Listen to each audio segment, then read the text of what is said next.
Hi, how you doing today? My name is JD23. So this is a weird video, right? For the past 2 weeks, we've been talking about Halloween stuff and scary songs and existential horror and things like that. But we're in November now. I've already started Christmas shopping, and I know some people in my family are already watching Christmas movies. So what do I do here? Let me put it this way. In my head, bar 13 is done. This video is going to stand on its own, and then we'll have 2 bars left, and then it'll be the end of the year. By the way, yes, I do notice the irony of having bar 13 being the Halloween episodes. So I realized something recently. I haven't talked a lot about video games on this channel, which is really weird. For those who don't know, a long time ago I was doing a whole bunch of gaming content, and of the 4 people who have last commented, 2 of them I know because of gaming. One of them has a picture of something that looks like a Pokemon, and the last one is a friend of mine from university who has a gaming channel. So I really should have done this by now. So I've been thinking about it, and I think I know which video game I want to talk about. I've been playing this game basically since it came out in 2015, and it's the reason why I have a souped up gaming PC today. It's called City Skylines. City Skylines, as the name suggests, is a city building game. You basically are given a blank plot of land and are told, you are now the mayor of the city, go build it out. Now I'm sure you've either seen or played city building games before, but a lot of time has passed since 1995, and the game really does show it. It's a very complex game with a lot of intricate detailing you can do, and there's really no limit to it. It's honestly a really great game. I'm not ashamed that I put almost 700 hours into this game, and I'm really looking forward to doing more.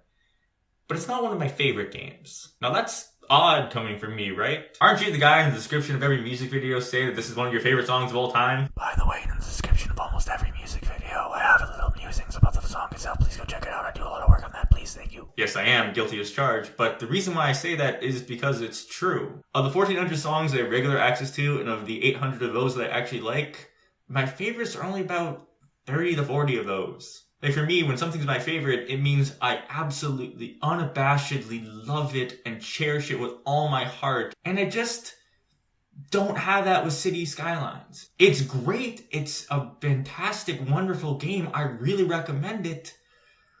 But there's one key thing that's kind of missing. It doesn't have a tutorial. This game gives you a beautiful canvas and all these intricate tools. You can lose yourself for hours fiddling with it, and they don't describe how to do it. So what's it gotta do when he wants to be able to play a game, but knows that there's a barrier to it? Remove the barrier! Why don't I take a city that's pretty bad but still salvageable, explain some knowledge that the city is horribly failing to implement, and then implement it? Now for that, obviously, I'm going to need a terrible city. Luckily, the game provides me with one. This is a scenario or a quick city from the Mass Transit DLC called Fix the Traffic. This city is awful. Maybe not the most awful. The traffic is only at 67%, and if you leave it running for a while, it only goes down to about 55. They're still lower numbers, and I've seen people hit them. But it doesn't make it a good city just because there's others that are worse. This is a really poorly thought out city that I can honestly make 5 videos on, describing each and every way the city is bad. The one I want to focus on today, as you can tell by the title, is road planning. Now, road planning has these 2 ideas that are very intertwined together, a road hierarchy and a road layout. Road hierarchy is based off this idea that because different roads have different lane numbers and different speeds, they have different jobs to do. Luckily, City Skylines has these roads segmented out for us. There's highway roads, 2-lane roads, and 4- and 6-lane roads. The highway roads, with one exception, are basically the 400 series highways or the interstate highways used in both Canada and the United States. For those who don't know, these highways are essentially used to connect cities together. Like from where I am in Toronto, if I wanted to go to London or Barrie or Montreal or Buffalo in a car, I would use the 400 series highways. Now that might sound weird because in City Skylines, you're basically only building one city, but City Skylines has this thing called the region where trucks and tourists and even citizens spawn from. So if you want to get these people from the region to a particular part of the city, city, this is where you should use the highway roads. Sometimes you want to direct people directly downtown, but other times you might want to build your industrial sector on another highway. The 2-lane roads though, that is more like your start and end point. This is where your home is or your neighborhood. And these neighborhoods don't have to be residential. I would argue you can have industrial neighborhoods or office neighborhoods or even commercial neighborhoods. And yet another Toronto example, I would argue Sherway Gardens is basically a commercial neighborhood. Here's a whole bunch of shops basically in one little area. It's a neighborhood. Okay, so highway roads connect us to the region. 2-lane roads are where we live.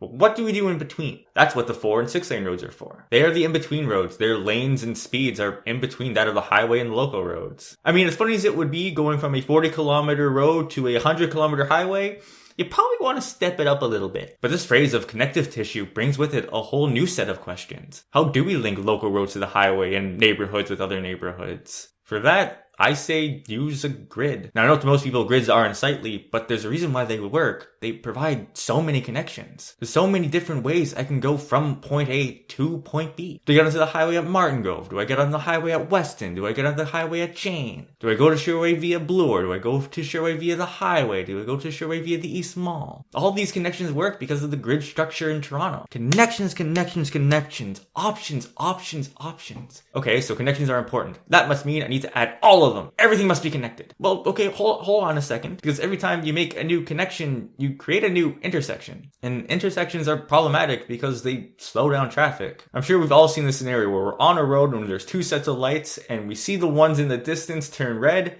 just as ours turn green. In the city skylines, you have to add the additional factor of cars don't enter the intersection unless it's clear. So if you had a bunch of intersections, you're really slowing down your traffic. There has to be a dance here. There have to be enough connections so that there's multiple different options for people depending on traffic and depending where they want to go. But there can't be too many connections that it slows down traffic. So in many ways, we have a new hierarchy within our neighborhoods. There are the roads that connect to the connective tissue and the roads that don't. And this neighborhood hierarchy is really important in your industrial sector. See, in City Skylines, if a truck is stopping at a building to drop something off or to pick something up, it stops all the traffic behind it. And if this is the one way into your industrial sector, you have a problem. So as a result, you have to plan in advance which roads are which roads are going to connect to the connective tissue, and which ones are going to stand on their own. Road hierarchy and road planning, man, they're really intertwined together. You have to know what roads you're using and why you're using them. I know that's a lot of information to take in once, and I'm using a lot of hypotheticals and not really any concrete examples. So let's turn our attention back to fix the traffic and see where they're falling short. Let's first see if the city is using road hierarchy correctly. And nope, not in this industrial neighborhood. All the buildings are connected to 4-lane roads. It's the exact same story with this industrial neighborhood on the opposite side of the highway, and in this commercial district in the Highlands, and in this mixed industrial, office, and residential area.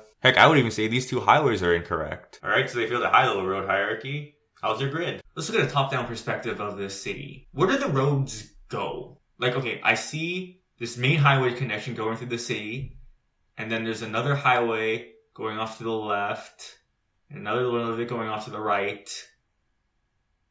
These 3 areas over here are connected. There's a connection between this residential area and this industrial area. There's a line over here and over here.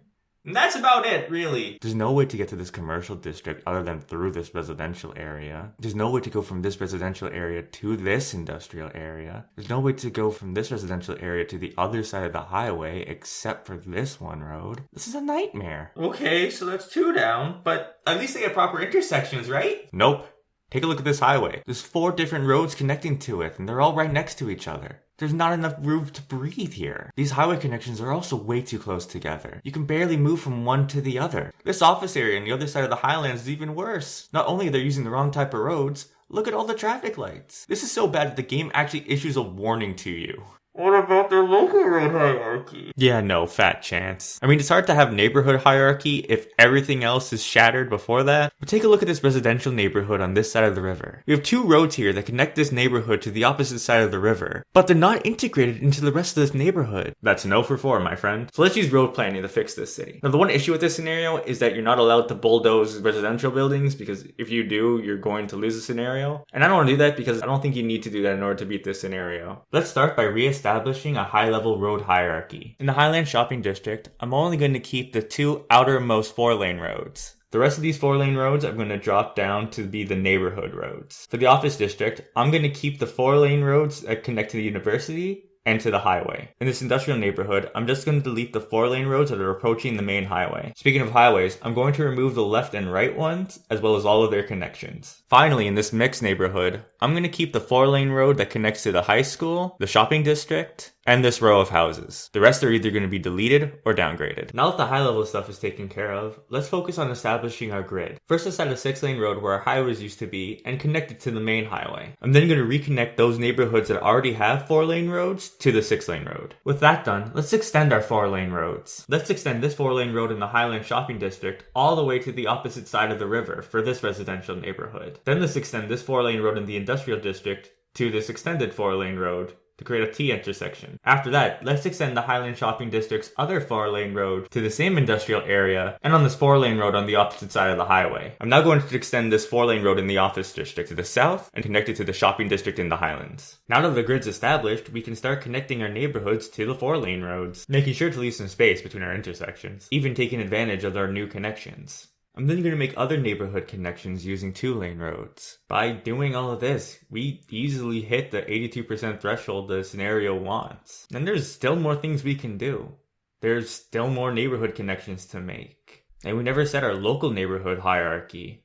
If we do all of these things that are still technically part of road planning, we can get our percentage up even higher. Yeah, it's really that simple. What's actually kind of funny is I've done that run several times by now, and this one was the best because this is the one where I've actually had more connections than I had previously. It's almost as though I have a point. And there's even more that could be done. I didn't add a second connection to the highway. That's just one technique, one way of thinking about this game that can make your life so much easier. Anyway, I hope this inspires you to pick up the game and to start playing with it a little bit. Like I said, I know that this game is intimidating. I'm arguably still intimidated by it. That's why I don't really think it's a favorite of mine, but really give it a shot. There's far worse things you can do with your time, I think. Anyway, that's it for me on this one. I hope you guys really enjoyed it. Let me know in the comments down below if you want to see more of these. But this video is done. I'll see you guys in a few weeks for Bar 14. Peace.